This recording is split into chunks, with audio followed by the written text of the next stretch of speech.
हाँ, आपका आवाज मुझे क्लियर नहीं आ रहा है, थोड़ा आपका फ्लक्चुएशन हो रहा है सिग्नल में।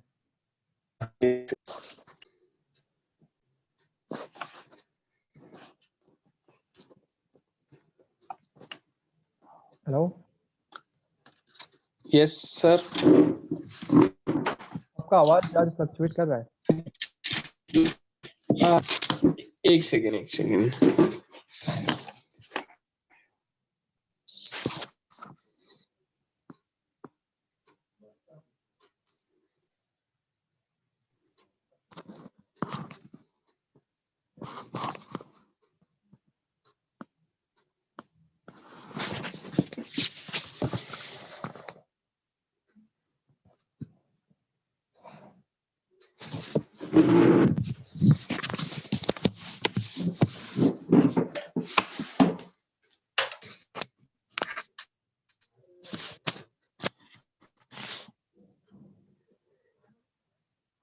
हेलो।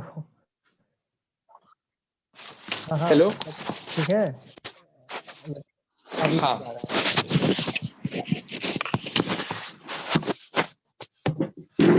ओके, अभी ठीक है। अभी now I can hear you properly. आप मुझे सुन पा रहे हैं एकदम क्लियर?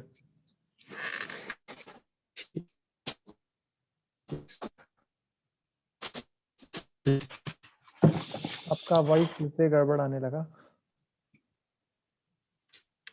एक सेकेंड फिर क्लिक करता हूँ। अभी ठीक है, चलो आई थिंक अभी ठीक है। स्टार्ट करते हैं, ठीक है। तो आज हम बात करेंगे अपना Newton third law of motion motion के बारे में, ठीक है। यस।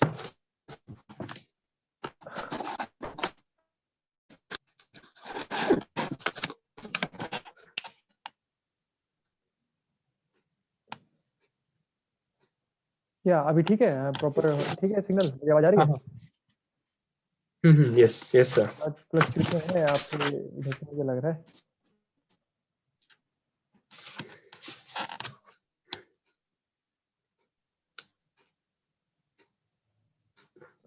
हेलो हाँ सर, मेरी हेलो। क्लियर है। ना आपका आवाज कट कट के आ रहा है मुझे, बहुत क्लियर तो नहीं है। हाँ, इधर इंटरनेट कनेक्शन। अच्छा, फिर कैसे होगा ऐसे कट कट के? तो खैर आप मुझे सुन पा रहे हैं? अगर मैं मतलब आप सुन पा रहे हैं तो मैं कंटिन्यू करता हूँ, स्टार्ट करता हूँ। आज तो सिग्नल में बहुत प्रॉब्लम आ रहा है। तो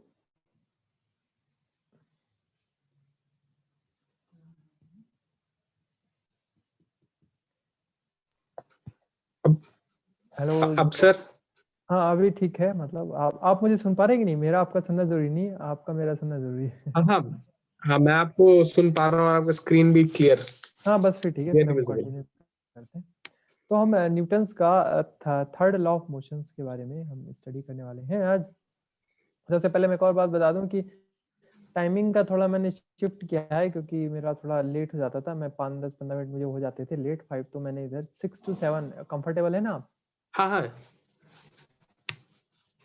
हाँ, कल मैं एक्चुअली थोड़ा लेट हो गया था, तो फिर मैंने सोचा कि 6 बजे की क्लास करा लें, बट आई थिंक आपसे कनेक्शन नहीं हो पाया।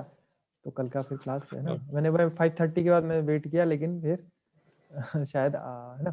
यार वट एवर 6 to 7 सही है ना? ओके, आई एम हाँ फिक्सिंग हाँ। मतलब यस इट्स ओके। ठीक है। तो हम बात कर रहे थे Newton third law of motion. तो देखो, Newton first law of motion के बारे में हमने बात की, वो उसने बताया कि भाई इनर्शिया के बारे में बताया। सेकंड लॉ के बारे में बात की, उसने फोर्स के बारे में बताया कि फोर्स ऑन योर बॉडी। और थर्ड जो लॉ है दैट इज एक्चुअली बेसिकली बताता है कि आपका कि ये बॉडी जो जो फोर्स लग रहा है, दैट्स फोर्स, एक्सटर्नल फोर्स के बारे में ये थोड़ा सा आपको बताता है ना। जैसा कि आपने बताया था मुझे कि there are two kind of force, है ना। The one is contact and other one is non contact। तो जब कांटेक्ट फोर्स है, जैसे कि मान लीजिए एक स्प्रिंग का कॉन्सेप्ट ले लेते हैं, तो स्प्रिंग को मान लो आप इधर, इसको जब आप इस स्प्रिंग को जब आप कंप्रेस कर दें अपने थंब से, है ना, इसको आप अपने थंब से जब स्प्रिंग को ऐसे कंप्रेस करेंगे, देन एट दैट मोमेंट जो आपने स्प्रिंग पे फोर्स लगाया है, at that moment you also experience some force. That force is through your spring. आपके हाथ पे वो स्प्रिंग भी फोर्स लगा रहा है कि नहीं लगा रहा है? हाँ. तो दैट एक्सटर्नल फोर्स के बारे में न्यूटन थर्ड लॉ बताता है कि अगर कोई आप जिस बॉडी पे जितना फोर्स लगा रहे हैं, that force also apply body on your hand, वो भी आप पे उतना ही फोर्स लगा रहा है इन अपोजिट डायरेक्शन. ठीक है. So this all this thing all about Newton's third law इसको डील करता है. बट यहाँ पे तो आपने दो बातें हो गई. एक तो बात हो गई कि आपने कांटेक्ट फोर्स के बारे में बताई कि आपने स्प्रिंग को ऐसे प्रेस करके रखा, दैट ऑल अबाउट कांटेक्ट है अभी आपका. बट क्या ये इतना ही यूजफुल, इतना ही वर्क करता है जब आपका नॉन कांटेक्ट, यानी कि जैसे अर्थ पे कोई पार्टिकल आपका फॉल हो रहा है, तो उस टाइम पे अर्थ तो बहुत ही उसको ग्रेविटेशनल फील्ड से उसको पुल कर रहा है अपनी साइड. तो क्या वो पार्टिकल भी अर्थ पे उतना ही फोर्स लगा रहा है जितना उसको अर्थ अपनी तरफ खींच रहा है? हाँ, ऐसा हो. हाँ. Yes. तो इसका मतलब ये कि वो भी जैसे अर्थ जितना फोर्स हम पे लगा रही है, हम भी उतना फोर्स अर्थ पे लगा रहे हैं, but the mass of earth is too big, too large, so the compare जो फोर्स है कंपैरेटिवली वो इतना नेग्लिजिबल है ना. तो this is all about Newton's third law, जो कि एक्सटर्नल फोर्स के बारे में बताता है कि एक्सटर्नल फोर्स जब किसी बॉडी पे लगता है तो उसका रिस्पॉन्ड बॉडी कैसे करता है ना. तो देयर इज सम, तो इसका जो बहुत ही लेमन डेफिनेशन है, दैट इज कि टू एवरी एक्शन, बहुत ही लेमन डेफिनेशन जिसको बोलते हैं, मतलब to every reaction, to every action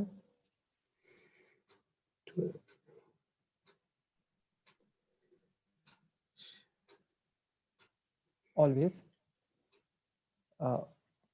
an equal and opposite reaction. Equal and opposite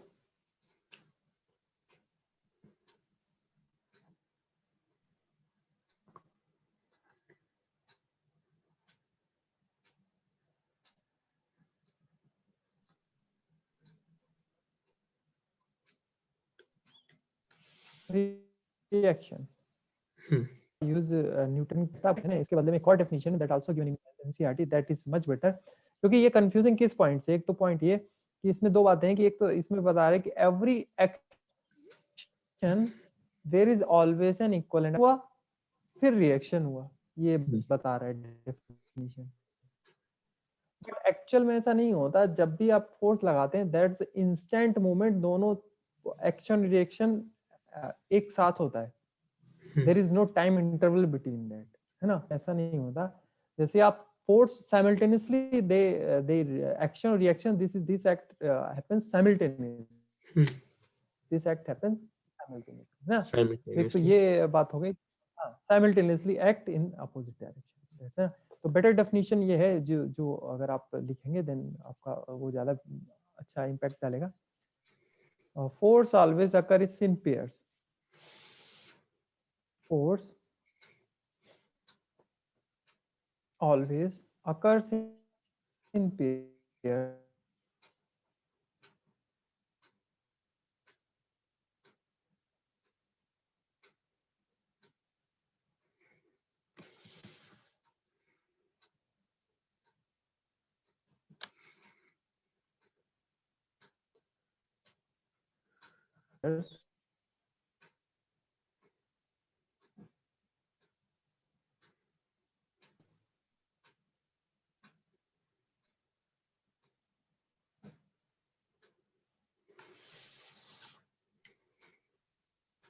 Occur if force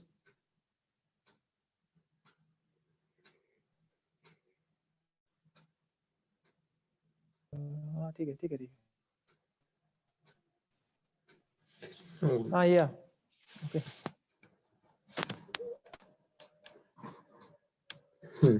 post disabled partition. Wait a second, मैं जरा स्क्रीन शेयर कर रहा हूँ, शायद कुछ प्रॉब्लम आया है, मेरा स्क्रीन नहीं शेयर हो पा रहा है. एक मिनट रुकिए, एक मिनट अभी आ रहा हूँ. हाँ या अनाउंस ओके या. तो हम बात करते हैं force always occurs in pair. Force on a body A by B is equal and opposite to the force this is a force on the body B by A, ठीक है।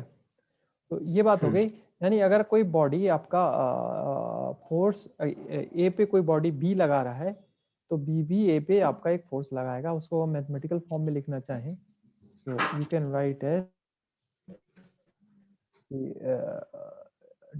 F of A B, है ना, यानी ए पे एक force B लगा रहा है which is minus of your F of B.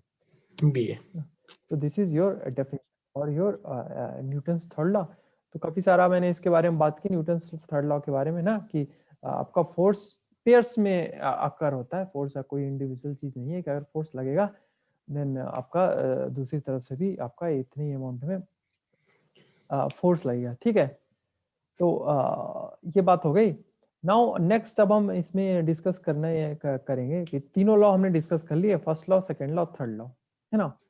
तो इस पे बेस्ड कुछ प्रॉब्लम भी है, बट उससे पहले मैं थोड़ा एक और बात इसमें डिस्कस करना चाहूंगा कि थर्ड लॉ और सेकंड लॉ से आपका एक और पॉइंट आपका यहाँ पे अराइज होता है, that is conservation of momentum conservation के बारे में ना। और इंपल्स के बारे में तो हम जान ही चुके हैं, व्हाट इज इंपल्स, कि किसी शॉर्ट इंटरवल में जब कोई फोर्स आपका अप्लाई होता है in that moment your impulse. तो इस इंपल्स और न्यूटन लॉ का यूज करके हम जरा कंजर्वेशन के बारे में जानेंगे, what is conservation of your linear momentum. तो कुछ आइडिया है आपको कंजर्वेशन का पहले से? हाँ, जैसे क्या, what is conservation, initial conservation of, मतलब अगर टू ऑब्जेक्ट्स कोलाइड करके दो ऑब्जेक्ट्स के कोलिजन में जो इनिशियल मोमेंटम दोनों ऑब्जेक्ट्स का होगा will be the sum of initial momentum of both objects will be is equal to sum of final momentum of both objects. या ये इसी को हम अभी देखेंगे कि हाउ दिस इस पिक्चर को हम देखेंगे कि कैसे आपका ये फ्रेम में आता है। तो उससे पहले हम जरा एक छोटा सा वो करेंगे, एक एग्जांपल करेंगे, ठीक है। इसमें हम देखेंगे कि हाउ मैं एक सरफेस ले लेता हूँ, suppose I choose a surface, ठीक है, और दो सरफेस ले लेता हूँ, एक यहाँ पे और एक यहाँ पे, okay. So in this surface I choose एक बॉल में चूज कर रहा हूँ, suppose this is a ball, है ना। और ये बॉल आपका एक बॉल से आपका पहले टकराता है ना, या के बॉल से आपका ये टकरा गया, देन इट गोज बैक, है ना। पहले आपका ये आके टकरा के फिर ये वापस चला गया ना। तो कुछ इस तरीके का सिस्टम है। और एक यहाँ पे मैं एक और सिस्टम ले रहा हूँ, दैट इज कि आपका यहाँ पे ये एक बॉल आ रहा है अगेन, और it's making some angle 30 degree, है ना। ये कोई आपका एंगल 30 डिग्री बना के और वापस ये क्या हो जा रहा है, दिस दीवार से टकरा के वापस it goes back, okay. So this is your again your ball इधर आ गया, which makes 30 degree with your horizontal axis, ठीक है। सो इस वेलोसिटी आपका u है ना, u जो है, और फाइनल वेलोसिटी इसका v है, और ये यहाँ पे इसका initial velocity is u,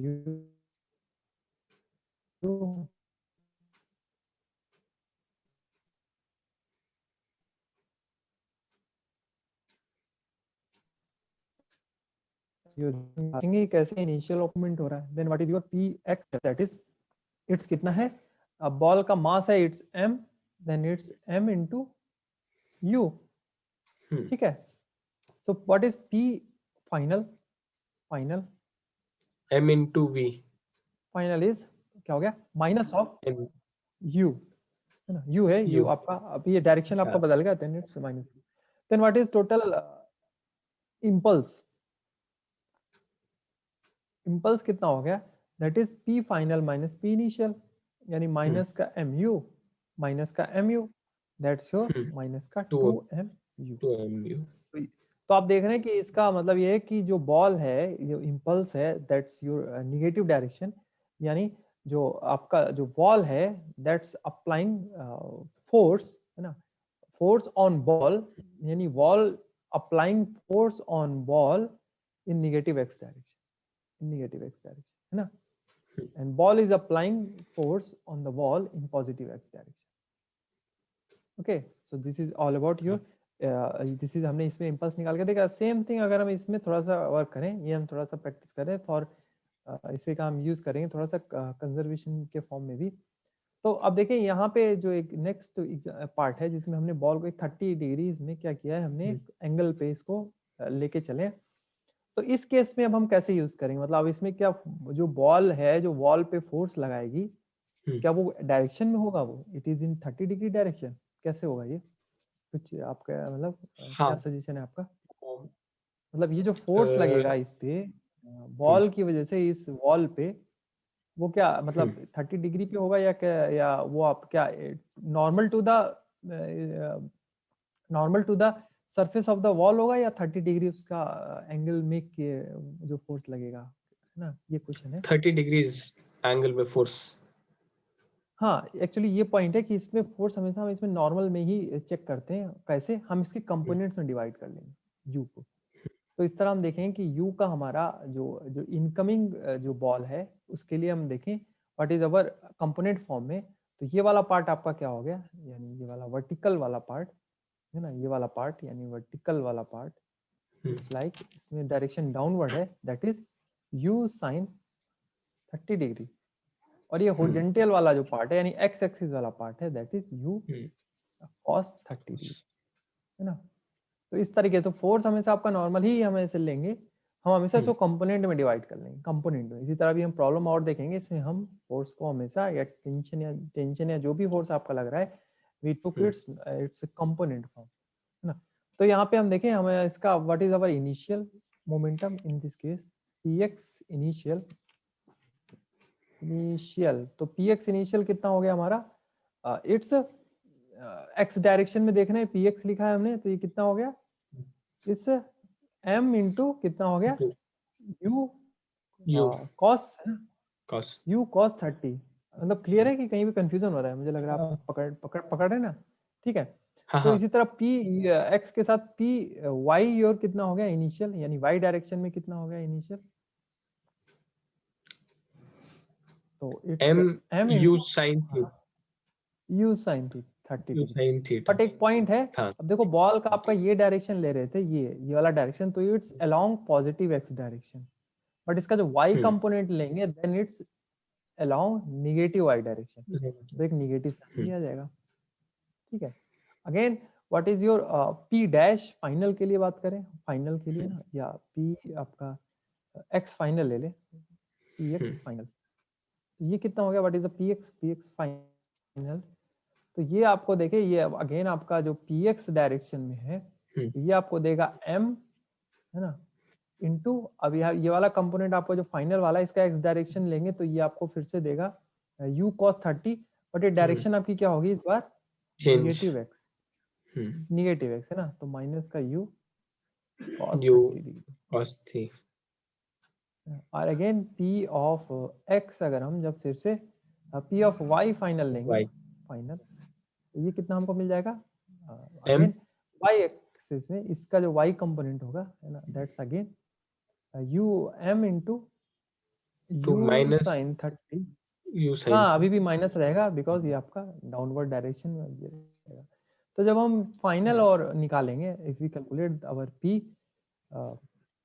total our p, है ना, तो p कितना हो गया हमारा, x डायरेक्शन में हमारा p कितना हो गया, चेंज इन यानी इंपल्स की बात करेंगे हम, तो impulse minus mu u cos 30 minus, हाँ तो हम पहले इनिशियल का x एक्सिस में फाइनल के साथ लेंगे, है ना, पहले x एक्सिस में ले लेते हैं, तो कितना हो गया, फाइनल हो गया आपका माइनस का mu cos 30 और माइनस का initial which is also mu cos 30 2mu cos 30.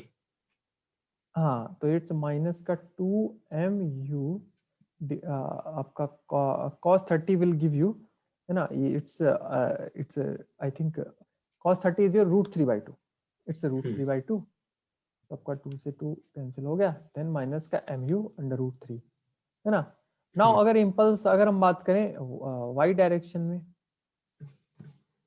Impulse कितना हो गया, तो y में देखें फाइनल मतलब माइनस का mu/30 माइनस का इनिशियल यानी ये प्लस हो जाएगा आपका mu/30, तो ये आपका 0 यानी y डायरेक्शन में कोई फोर्स नहीं लग रहा, सारा का सारा आपका ये जो क्रिएट होगा impulse that will create in your x direction में, वो भी निगेटिव आ रहा है। तो निगेटिव का मतलब है कि आपका ये मतलब जो आपका ये वॉल है, जो बॉल पे एक निगेटिव x डायरेक्शन में एक आपका ये फोर्स लगा है।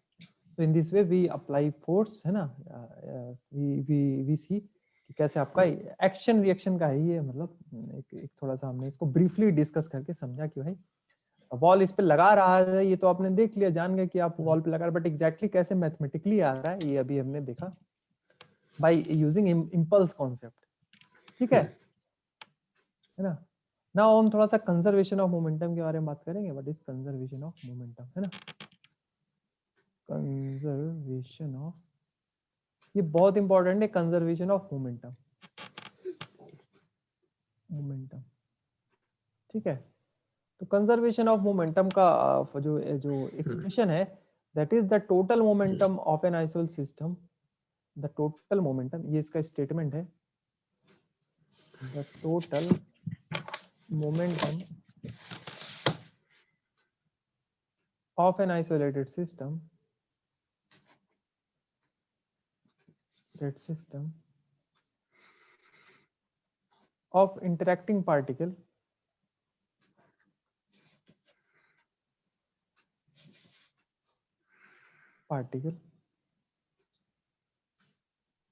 is conserved, ठीक है। ये बात हो गई टोटल। इस पे तो हम दो एग्जांपल को लेके देखने की समझने की कोशिश करेंगे कि हाउ दिस वर्क्स, है ना, हाउ दिस वर्क्स, है ना। तो देखिए, अगर जैसे मान लो एक सिंपल सा एग्जांपल है कि अगर आप कोई गन से शूट करता है एक bullet, if someone shoot A bullet from your gun, तो गन से जैसे आप बुलेट को शूट करेंगे तो गन आपका एक फोर्स अप्लाई करेगा, एक इंस्टेंट फोर्स आप लगाएगा रिकॉइल, है ना। तो वो आपका मान लो, हाँ आपका, तो वो आपका जो फोर्स है, दैट फोर्स, है ना, मान लो, तो उसकी वजह से एक तुरंत ही क्या होगा, there is some you will experience some momentum, है ना, momentum through the gun on the bullet, है ना। तो जैसे बुलेट पे आप का ये मोमेंटम क्रिएट होगा, देरी का नहीं लगेगा, है ना, मतलब ये हम इसको ऐसे समझे कि फोर्स जो आपका लगेगा दैट आपका वो उस पे भी लगाएगा, एक बुलेट पे भी एक फोर्स लगाएगा, है ना। तो change in momentum through your, जो चेंज इन मोमेंटम होगा, इनिशियल मोमेंटम, है ना, that is through your gun is equals to your negative of change in your bullet, है ना। तो कैसे एफ, देखो ये हो गया ना, पहला वाला हो गया एफ, ये जो फोर्स लग रहा है गन के through into delta T, and again minus का F of bullet into delta T, impulse के बारे में अगर बात करें, है ना, न्यूटन्स थर्ड लॉ से, और बोल रहे हैं वो जो टाइम है that is same for both, time जो है वो आपका क्या होगा, दैट इज सेम ना, सेम, है ना। तो that way we can see change in momentum, है ना, जो चेंज इन मोमेंटम है और इसका ये that is like, so your PG, है ना, plus PB is equal to 0, so you can see that your momentum is conserved, है ना, the total momentum is conserved, total momentum is conserved, ठीक है ना। एक और बात अगर हम बात करें, एक और एग्जांपल लेते हैं फॉर योर, कि आपका अभी लेते हैं टू बॉल्स का आपका कोलिजन हो रहा है ना, दो बॉल हैं जो कि एक दूसरी डायरेक्शन से आ रही थी, और they get collide and they move in some other direction, है ना। तो फॉर इंस्टेंट मोमेंट जब ये एक दूसरे से कोलाइड कर रही है ना, तो सपोज इनका इनिशियल मोमेंटम इसका पीए था, ठीक है, और इसका इनिशियल मोमेंटम भी पीवी था, ये बी बॉल है पी बी, ठीक है, एंड इट्स फाइनल मोमेंटम आपका इसका पी ए डैश है और इसका final momentum P B dash है। तो इनिशियल जो आपका इम्पल्स होगा, दैट इज इम्पल्स, है ना, इम्पल्स आपका ए पे जो आपका लग रहा है बी आपका, that is impulse created by B on A, F of A B to delta t. F of AB is a force applied by B on A, है ना, which is equal to nothing but final momentum of PA dash minus initial momentum. ये clear है कि नहीं line? हाँ हाँ,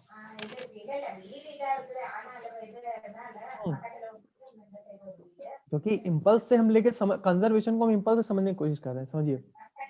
तो जब आपका ए पे जो बी की वजह से फोर्स लगेगा, that is F of A B into delta T, that will define the change in momentum. भाई चेंज इन मोमेंटम ही तो ये इम्पल्स डिफाइन करेगा। This impulse will define change in momentum, तो change in momentum and A is final minus initial, ठीक है। Now अगर हम सेकंड पार्टिकल का इम्पल्स की बात करें तो वो हो गया आपका एफ ऑफ बी ए, यानी force on B due to A into delta t is equals to, this will give you p b dash minus initial, ठीक है। और सिंस अब आपका ये जो डेल्टा टी है, this is same for m, and from Newton third law, F from Newton's third law ये बताता है FAB is equal to F minus BA minus FBA. हाँ, f of AB is equal to exactly, बस value put करके रखते हैं, then it's P A dash minus P A is equal to minus का P B dash minus का P B. तो देखिए क्या हमको इनिशियल और फाइनल मिल जा रहा है equal, it's P A dash minus P A is equal to minus P B dash plus P B, ठीक है। तो ये आपका हो गया यानी पी ए डैश, है ना, this will give you PA dash plus PB dash is equal to PA plus PB. हाँ, P A plus P B is equals to PA dash plus PB dash final plus momentum. PB. That's proof conservation of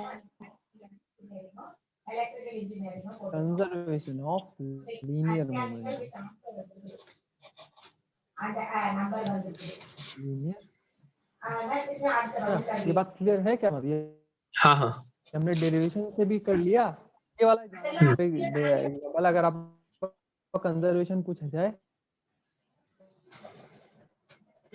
तो ये collision वाला ज्यादा better है, gun रखते हैं system of वो भी पार्टिकल है, बट ये I think in this way we have seen conservation of our momentum, है ना। तो नाउ ये हमने इसको देख लिया। अब हम इस पे थोड़े से एक दो प्रॉब्लम कर लेते हैं, बिकॉज अब आई थिंक मुझे लगता है कि इस न्यूटन्स लॉ में, आई थिंक आपके तीनों लॉ में देख लिया, इम्पल्स भी हमने स्टडी कर लिया और हमने I think conservation of momentum भी स्टडी कर लिया, है ना। तो आई थिंक ये जो वाला पोर्शन है आपका ये हमारा ये पूरा हो जाता है न्यूटन लॉ ऑफ मोशंस का। इसमें भी प्रॉब्लम रहते हैं, कुछ प्रॉब्लम अभी डिस्कस करते हैं हम, है ना। So then after that we start our friction, फिर हम फ्रिक्शन स्टार्ट कर सकते हैं ना। कोई क्वेश्चन, कोई क्वेरी हो तो नहीं हो तो एक प्रॉब्लम करते क्लियर हैं, है। हाँ एक प्रॉब्लम करते हैं न्यूटन्स लॉ पे बेस्ड ही है कि ये एक प्रॉब्लम है आपका, थोड़ा सा सेट प्रॉब्लम में कर लेते हैं एक क्वेश्चन। तो एक क्वेश्चन है कि मान लीजिए सपोज एक सरफेस है आपका, एक सरफेस हमने लिया है, इस पे आपका एक ब्लॉक है which is एक ब्लॉक है आपका, इस ब्लॉक पे ये आपका एक एंगल थीटा पे, ये एंगल थीटा हम ले रहे हैं,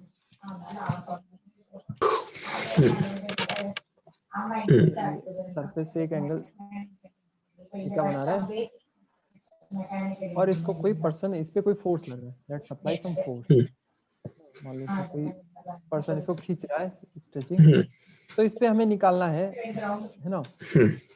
और इस ब्लॉक का एक्सेलरेशन, ये क्वेश्चन है इसका, है ना। तो क्वेश्चन में पढ़ दे रहा हूँ, a block of mass capital M, जिसका मास कैपिटल एम है, ठीक है, is pulled on a smooth horizontal table by a string making an angle theta with the horizontal, है ना। If the acceleration of the block is a, यानी block आपका accelerate कर रहा है by a, find the force applied by the string, में जो निकालना है, find the force applied by the string, है ना। तो जब ये आगे की ओर पुल कर रहा है, then you will get some force, यानी टी आपका इसमें एक अराइज होगा, टी ना, ये टी आपका निकालना है हमको, ठीक है। टी का कैलकुलेशन हमें करना है ना। आपका टेंशन है आपका टी, ठीक है, और एक थीटा लग रहा है, तो इसका हमें कैलकुलेट करना है। सबसे पहले फोर्स अप्लाइड बाय हम टी निकालना है हमें फाइनली। तो इसमें हम Fx और फोर्स का फोर्स का x कंपोनेंट और फोर्स का y कंपोनेंट हम लेंगे। हाँ हाँ, ये एग्जैक्टली, फोर्स का x और फोर्स का। तो हम सबसे पहले इसमें क्या करते हैं, इसका डायग्राम, जो इसका रे डायग्राम है वो थोड़ा सा देख लेते हैं। तो इसमें हमें एक जो फोर्स लग रहे हैं वो जरा देखते हैं कौन कौन से फोर्स लग रहे हैं। तो इस पे एक तो इसकी वजह से इसका जो ब्लॉक है, इस पे एक तो फोर्स लग रहा है आपका, इस पे कौन सा लग रहा है, एक तो फोर्स इस पे लग रहा है, इट्स डाउनवर्ड डायरेक्शन में mg, ठीक है। और एक अपवर्ड डायरेक्शन में इसके अपोजिट में एक कांटेक्ट फोर्स लग रहा है, ये y एक्सिस के फोर्स हो गए, ठीक है। और ये टेंशन का आपने ये देखा है कि मेकिंग एंगल थीटा, तो इसका जो हॉरिजॉन्टल कंपोनेंट है that will be your T cos theta, and it's a vertical component जो कि n को सपोर्ट करेगा, that is T sin theta, ठीक है। तो अब सेट ऑफ इक्वेशंस बनेंगे इसमें, जो कि x को हम बैलेंस करेंगे, है ना, x डायरेक्शन में, y डायरेक्शन में, so we get some set of equations, है ना। तो वो सेट ऑफ इक्वेशंस हमारी क्या क्या होंगी, एक तो आपका तो एक तो हमारा इक्वेशन बनेगा कि भाई आपका ये जो t cos थीटा है, और मोशन आपका किस डायरेक्शन में, दैट्स इन x डायरेक्शन है। तो बताएं फिर पहले इक्वेशन क्या बनेगी x के लिए, x के लिए हाँ, f of x is equal to m f of, तो x डायरेक्शन में फोर्स कौन सा लग रहा है, f डायरेक्शन में force t cos theta, t cos है। तो न्यूटन्स लॉ बताता है the acceleration is equals to force applied divided by mass. तो पहली इक्वेशन आपकी बन गई t cos theta is equals to ma. This is your first equation. Now what is your second equation? ये तो हमने x axis में देख ली, ये y एक्सिस में t sin थीटा हाँ ठीक है, और is equal to mg, mg। But अभी कांटेक्ट फोर्स को आपने छोड़ दिया, what is the role of this contact force, any idea? नहीं मतलब तो ये देखो ना, प्लस देखो, अब देखो एक्स एक्सिस में अपवर्ड डायरेक्शन में दो फोर्स लग रहे हैं, एक तो टी साइन थीटा और m, तो हम उनको ऐड कर लेंगे, द टोटल सम ना। तो एक तो आपका बन गया T cos theta is equals to ma due to acceleration, और एक्स एक्सिस में mg को दो फोर्स बैलेंस कर रहे हैं, एक तो इस स्ट्रिंग का y component which is T sine theta, और एक इस ब्लॉक का जो कांटेक्ट फोर्स है दैट इज n। तो आपकी दो इक्वेशन बनेंगी, एक तो बन गई T cos theta is equals to ma, और एक बन गई आपकी T sine theta plus contact force ना। तो यहाँ से हम देख सकते हैं, so we can find out. और इसमें जो पूछा गया है that is actually T, actually इसमें पूछा गया है, क्वेश्चन में पूछा गया है that is find the applied force by the string. तो अप्लाइड फोर्स हमें मिल गया, टी मिल गया हमें, is equals to ma by cos theta. एक तो ये पूछा गया फोर्स, तो एक तो हमें ये रिजल्ट मिल गया, बट एक और भी क्वेश्चन पूछा गया बाय द टेबल, तो उसके लिए हमें कॉन्टैक्ट फोर्स निकालना होगा। तो कॉन्टैक्ट फोर्स हो गया mg minus T sine theta. तो इसमें हम वैल्यू रख दें टी की, तो ये हो गया mg minus ma cos theta into, समझ में आ रहा है ना मैं क्या कर रहा हूँ? हाँ कोई कंफ्यूजन तो पूछ लीजिएगा। ठीक है। हाँ हाँ तो बस अब यहाँ पे sine theta upon cos theta जो टेन थीटा, तो m को कॉमन ले लिया, g minus A tan theta n contact n is equals to m g minus A sine. तो मैं फिर से रिपीट कर देता हूँ, ध्यान से देखें जनाब। आपका ये ब्लॉक था, फिर से मैं रिपीट कर देता हूँ एक बार डायग्राम को, है ना। तो इसमें एक स्ट्रिंग जो था that is making angle theta with your axis, ठीक है। तो इस पे जो अपवर्ड, इस पे डाउनवर्ड डायरेक्शन जो फोर्स लग रहा था दैट इज योर, एक तो mg लग रहा था, और इस mg को बैलेंस कर रहा था एक तो कॉन्टैक्ट फोर्स n, और इसके दो कंपोनेंट हो गए, एक हो गया आपका t sin theta sine theta और एक हो गया आपका ये t cos थीटा। तो इस cos t theta. cos theta के साथ आपका एक एक्सेलेरेशन भी जुड़ा हुआ था। तो हमने ये x वाले फोर्सेस को पहले बैलेंस कर लिया, ये वाले x को, इनको हमने बैलेंस कर लिया अलग से, इसकी एक इक्वेशन बना ली और एक इक्वेशन y वाले की बना ली, इन दोनों की, और इन दोनों को हमने दो इक्वेशन बना के पुट कर दिया। तो एक हमारा ये टेंशन फोर्स निकल आया और एक हमारा ये नॉर्मल कॉन्टैक्ट फोर्स निकल आया। बस हो गया। तो दिस इज आवर क्वेश्चन, ठीक है। ये थोड़ा आपका टेंशन से बिलोंग करने वाला क्वेश्चन आया ना, क्वेश्चन से टेंशन से बिलोंग करने वाला क्वेश्चन है, ठीक है। तो नेक्स्ट अब हम इसमें करेंगे, अभी नेक्स्ट अब हम इसमें एक और प्रॉब्लम थोड़ा डिस्कस करेंगे, है ना। फिर क्योंकि अब हमें इसके बाद हमें सीधा फ्रिक्शन फोर्स करना है, जो कि हमारा थोड़ा सूडो फोर्स के बारे में हम बात करेंगे। एक क्वेश्चन और है ये क्वेश्चन से कि या the problem is the force on a particle of mass 10 gram is the force on a particle of mass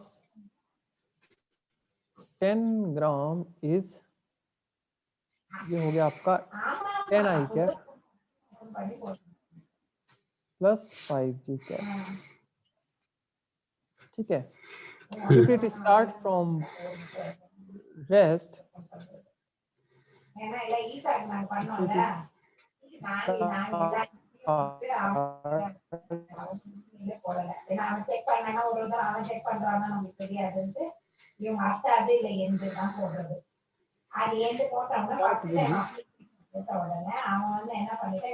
its position at time,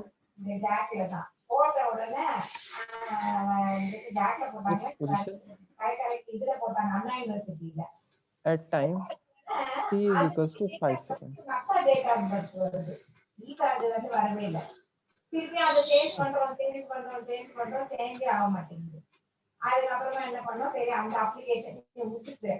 तो एक फोर्स आपको गिवन है जो कि है 10 i cap plus 5j cap, और इसमें पूछा गया पोजीशन पूछा गया, यानी x पूछा गया, x पूछा गया, x नहीं एक्चुअली r पूछा गया बिकॉज इट्स टू डायमेंशनल।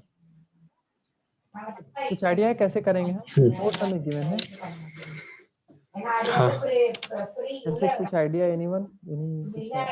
हाँ कैसे कुछ है तो हम एक्सेलरेशन, हाँ यस,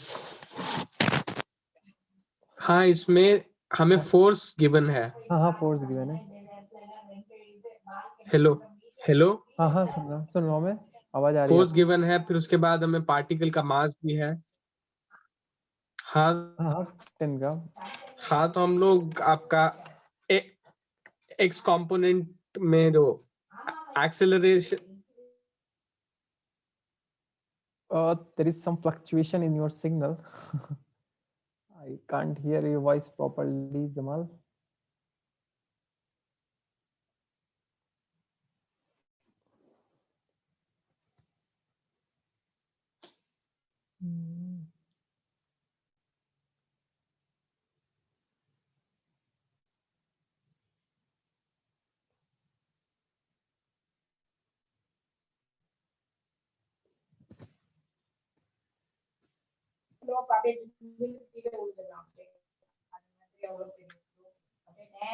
या अभी ठीक है आपका नेट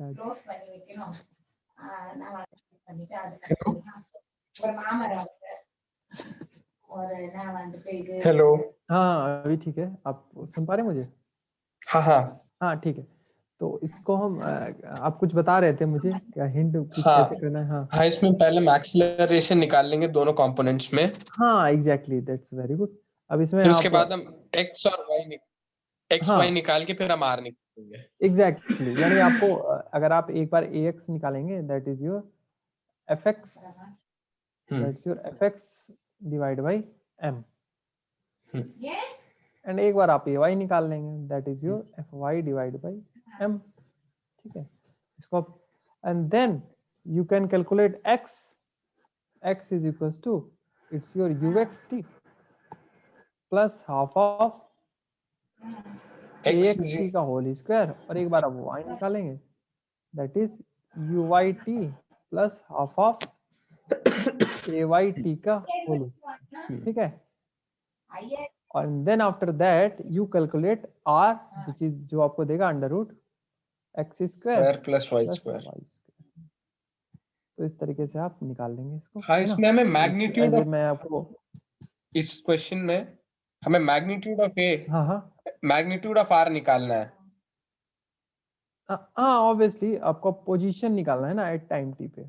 तो हम लोग तो आप पोजीशन, तो आप इसको चाहो तो वेक्टर फॉर्म में भी लिख के छोड़ दो, तो वेक्टर फॉर्म में लिखेंगे तब आप इसको ऐसे लिख हाँ देंगे, मतलब आई कैप और जे आर कैप हाँ एक्स आई कैप प्लस वाई जे प्लस वाई जे कैप। और मैग्नीट्यूड के फॉर्म में आप ऐसे लिख देंगे। ठीक है। ठीक है, ये आपका एक प्रॉब्लम हो गई। इससे रिलेटेड एक और प्रॉब्लम मुझे न्यूटन्स लॉ का डिस्कस करना है, जो कि स्ट्रिंग वाला है, पुली वाला ना, वो हम एक कर लेते हैं। थोड़ा अलग अलग टाइप का मैंने क्वेश्चन डिस्कस कर लिया, ये डिस्कस किया फोर्स रिलेटेड, एक इससे पहले मैंने ये लीनियर के लिए डिस्कस किया। अब एक और फोर्स में डिस्कस करना चाहूंगा, दैट्स एक्चुअली वो भी बहुत अच्छा प्रॉब्लम है। प्रॉब्लम इज ये थोड़ा आपके कंपोनेंट की स्किल्स को थोड़ा डेवलप करेगा। तो एक आपका एक ब्लॉक है, सपोज ये ब्लॉक है ना, पहले मैं एक ये बना लेता हूँ एक्सिस, या तो एक ब्लॉक मैं इसमें पुट कर देता हूँ, suppose I put A block here, okay hello हाँ, एंड आई यूज ठीक है, और ये मैंने एक और एक्सिस बना दी, या I use another, okay and here I use a string, इससे आपका ये कनेक्टेड है, या ये स्ट्रिंग से आपका ये कनेक्टेड है यहाँ पे, और एंड अगेन एक स्ट्रिंग और है जिससे आपका ये कनेक्टेड है यहाँ पे। ठीक है, और ये दोनों स्ट्रिंग्स हैं जिनका एक का टेंशन है, इसमें अलग अलग टेंशन है, that is tension is T1 और इस स्ट्रिंग में टेंशन T2 है। ठीक है, और ये एंगल इससे बना रहा है अल्फा, और इस जनरल फॉर्म में, और ये एंगल आपका बीटा बना रहा है, और ये आपका सरफेस है ऊपर। ये कुछ आपका क्वेश्चन है इससे रिलेटेड, दिस इज प्रॉब्लम, है ना? तो हमें निकालना है, इसमें हमें निकालना है, हमें निकालना है क्वेश्चन, फाइंड द टेंशंस, ठीक है, in the strings, in the strings.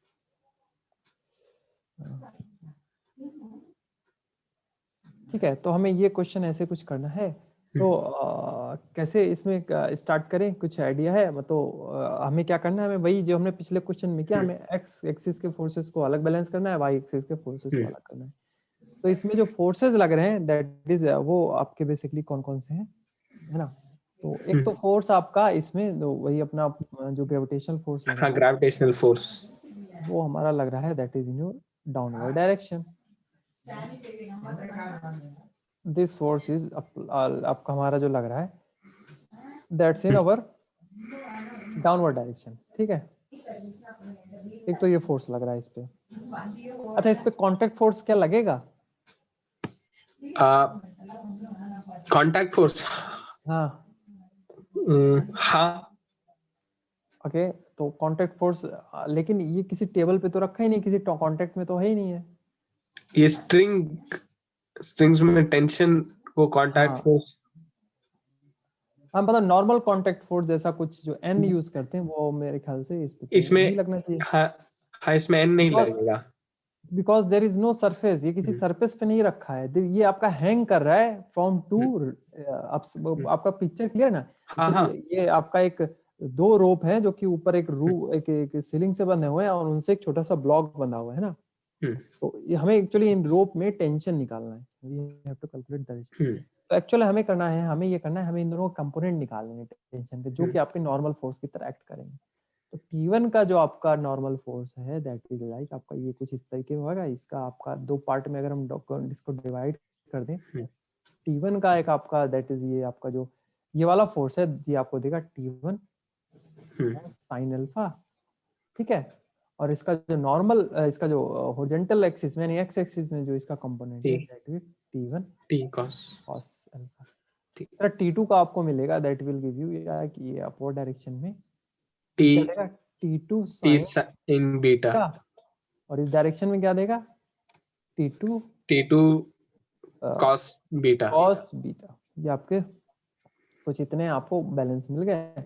और तो आप देखें कि अब आप बताएं, हम सबसे पहले एक इक्वेशन बनाते हैं अवर एक्स एक्सिस पे, है ना। हाँ एक्स एक्सिस का हमारा इक्वेशन क्या होगा, along x axis, along x axis पे हम देख सकते हैं कि हमारे दो फोर्स हैं, एक तो T1 cos alpha is equals to क्या हो गया T2 cos बीटा। cos एक बार alpha। आपकी इक्वेशन बन गई तो आपका बहुत लाइफ इजी हो जाएगा। और आपका देखें ये अलोंग वाई एक्सिस कौन सी इक्वेशन बनेगी हमारी, along y Y axis, axis t तो वाई, हाँ तो इट्स T2 sin बीटा, तो ये दोनों फोर्स आपके अपोजिट डायरेक्शन में लग रहे हैं, इनको बैलेंस कर रहा है नीचे वाला mg, ये हो गया आपका it's T2 sin beta plus T2 T1 sin alpha ना, sin ठीक है, इज इक्वल टू इस इक्वल्स टू क्या होगा माइनस mg। ना, mg इक्वल कर रहे हैं ना, तो mg या माइनस करेंगे तो फिर इस डायरेक्शन में आना पड़ेगा ना, इक्वल हो रहा है ना, बैलेंस कर रहा है, ऊपर वाले ऊपर नीचे वाले नीचे, ओके ओके है ना। तो माइनस mg कैसे, या तो फिर फर्स्ट लॉ लगाएं तो फिर माइनस mg इक्वल टू 0, हाँ हाँ हाँ, मतलब यहाँ पे अगर मैं हम थर्ड, हाँ यहाँ पे T2 मैं, sin बीटा करके सेम मतलब इससे सेम LHS में अगर mg को लाएंगे। हाँ वो फिर फर्स्ट लॉ हो गया, हाँ ठीक है दैट ठीक means some of all the forces is 0, then that case आप लेकिन इधर कर दिया तो third law equal and opposite, है ना। तो एक ही बात है, वो आप कंसीक्वेंस अभी आप जब समझ जाएंगे, मतलब समझ गए ही, तो आप इसको प्ले करना है। तो अब हमें क्या करना है, हमें यहाँ से इसमें से अब हमें क्या करना है, वैल्यू निकालनी है। तो इसके आगे की थोड़ी सी अलजेब्रा है, तो इसमें हम चाहें तो पहले T1 को रिप्लेस कर दें इस इक्वेशन हाँ से। एक डाउट है इसमें। हाँ पूछे। T1 जो ऊपर है cos alpha is equal to T2 cos beta में माइनस का साइन नहीं आएगा। हाँ माइनस का साइन इसलिए नहीं आएगा because they are equal and opposite, है ना, ये opposite okay okay okay opposite है तो है ना आपका। और अगर आप वैसे देखना चाहें माइनस का, तो आप इसको ऐसे बना सकते हैं, तो T1 cos alpha minus T2 cos beta, एक ही बात है। तो ये फर्स्ट लॉ हो गया, है ना, भाई एक्स एक्सिस में ये प्लस है और ये जब देखेंगे तो इट्स नेगेटिव एक्स एक्सिस की तरफ जा रहा है, और दोनों एक दूसरे को बैलेंस कर रहे हैं, तो आप इक्वल भी कर सकते हैं। हाँ यस, तो ये बात हो गई। तो अब हमें क्या करना है, हमें इसका फटाफट से अलजेब्रा करके इस क्वेश्चन को सॉल्व कर लेते हैं। तो यहाँ से हम T1 की इक्वेशन निकाल सकते हैं। इस इक्वेशन में T1 की वैल्यू हमें क्या मिल गई, T1 is equals to T2 cos beta cos beta by cos alpha, divide by, cos alpha. या हम T1 को पहले निकाल लेते हैं, तो तो T1 की value T2 cos beta by T2 is equals to T1 cos alpha 1 cos divide by, alpha. ठीक है, हाँ ये हो गया। अब हम इस T2 को इसमें रिप्लेस कर देते हैं, इस वाली इक्वेशन में। तो इसको रिप्लेस कर दें तो ये हो गया T1 cos बीटा, है ना, alpha cos alpha alpha cos alpha. हाँ ठीक, divide by cos of alpha. नहीं आपने वो ऑपोजिट कर दिया। एक सेकेंड, ओके, एक minute, T1 cos alpha, okay, ठीक है, ये इक्वेशन थोड़ा गड़बड़ है। तो आपका T2 निकला मेरा यहाँ से T1 T1 cos cos alpha alpha divide by cos beta. by cos beta. अब हम इसकी वैल्यू T2 की वैल्यू यहाँ पे पुट कर दें, जो कि T1 cos alpha divide by cos beta Beta. Into sine beta plus का T1 sine alpha is equal, ठीक है, ये हो गया यहाँ से। अब यहाँ से थोड़ी सी हम अलजेब्रा करेंगे, ट्रिग्नोमेट्री। T1 को हमने कॉमन ले लिया, तो ये हो गया हमारा cos alpha sine beta divide by cos beta cos. Plus sine alpha equal to mg। ये T1 हो गया। ये बहुत ही स्टैंडर्ड क्वेश्चन है, अगर आप ये समझ गए तो फिर आप मतलब यू डोंट, कोई ये स्ट्रिंग वाले में कोई दिक्कत नहीं होगी ना, ओ ना। ये हो गया cos alpha sine beta beta plus sine alpha into cos beta divide by, अब ऊपर एक छोटी सी आइडेंटिटी हम लगाएंगे ट्रिग्नोमेट्री, अगर आपको याद हो तो आप अभी बता देंगे मुझे तुरंत फटाक से। हाँ, इसमें वो cos a प्लस b है, पता नहीं। हाँ, तो ये आपको यहाँ पे साइन का लग जाएगा। हाँ, sine sine alpha cos beta plus cos alpha sine beta, तो sine alpha plus beta divide by cos beta. अब आपका आ गया ये mg। तो यहाँ से T1 हमारा मिल गया mg cos beta divide by sign alpha plus beta, ये आ गया हमारा, है ना। तो इसके बाद T1 की वैल्यू अब हम उसमें पुट कर दें अपनी फर्स्ट इक्वेशन में। फर्स्ट हमने क्या इक्वेशन बनाई थी, T2 इज इक्वल टू क्या निकला था हमारा, T2 is equal to T1 हाँ cos हाँ क्या था, T1 cos alpha by cos beta। या अब इसे वैल्यू पुट कर दें T1 की, तो ये हो गया आपका mg cos beta divide by sine of alpha plus beta into cos alpha into cos beta. Question easy है, इतना टफ नहीं है, लेकिन ऐसा है ना। ये आपका आ गया mg cos alpha divide by sine of alpha plus beta. ये आपका।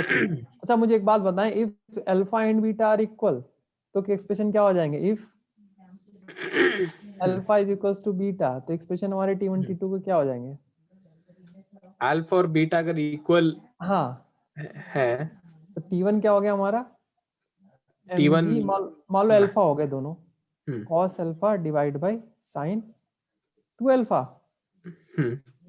ये आपका होगा mg cos alpha divide by 2 sine alpha into sine cos alpha. Identity लगा दी हमने trigonometry, sine 2a is equals to 2 sine a, तो cos अल्फा कट गया, तो T1 आपका थोड़ा इजी फॉर्म में आएगा, that is mg divide by sine, है ना। और इसी तरह हम T2 निकालें, T2 भी हमारा इसी तरह आ जाएगा, T2 भी sine 2 alpha mg cos alpha, कितना हो गया, cos अल्फा कट जाएगा, तो अगेन 2 sin अल्फा, तो ये दोनों इक्वल आ गए, देखे ना आपके, इक्वल है ना। T1 is equal to T2 है ना। if alpha is equals to beta, यानी alpha equal to beta, then your T1 is equals to T2, यानी आपके दोनों सेम एंगल पे अगर ये बैलेंस है, सेम इक्वल अमाउंट का टेंशन लगेगा in your block, on your block equally distribute हो जाएगा, ये है ना। तो ये बहुत ही अच्छा एग्जांपल है, मतलब one of my favourite question for your string के लिए, इसलिए मैंने आपको ये कराया, ठीक है। तो फिर आज हमने न्यूटन्स लॉ लगभग आज हम इसको फिनिश करेंगे, नेक्स्ट क्लास में हम थोड़ा सूडो फोर्स और थोड़ा फ्रिक्शन के बारे में बात करेंगे, और वो न्यूटन्स लॉ में। हाँ, अभी पुली पे क्वेश्चंस हैं, पुली पे हमारे क्वेश्चंस हैं, पुली पे क्वेश्चंस हमें करने हैं, है ना। तो टेंशन पे हो गए थोड़े, पुली के और इंक्लाइन प्लेन के क्वेश्चन है, वो क्वेश्चन तो हम साइमल्टेनियसली करते रहेंगे, बट कॉन्सेप्ट की बात कर रहा हूँ मैं, क्योंकि ऐसा नहीं है कि इंक्लाइन प्लेन और पुली आपके फ्रिक्शन में नहीं आएंगे, they are also come in your friction, but Newton's के तीनों लॉ आज हमने समझ लिए और वो हमारे क्लोज हो गए।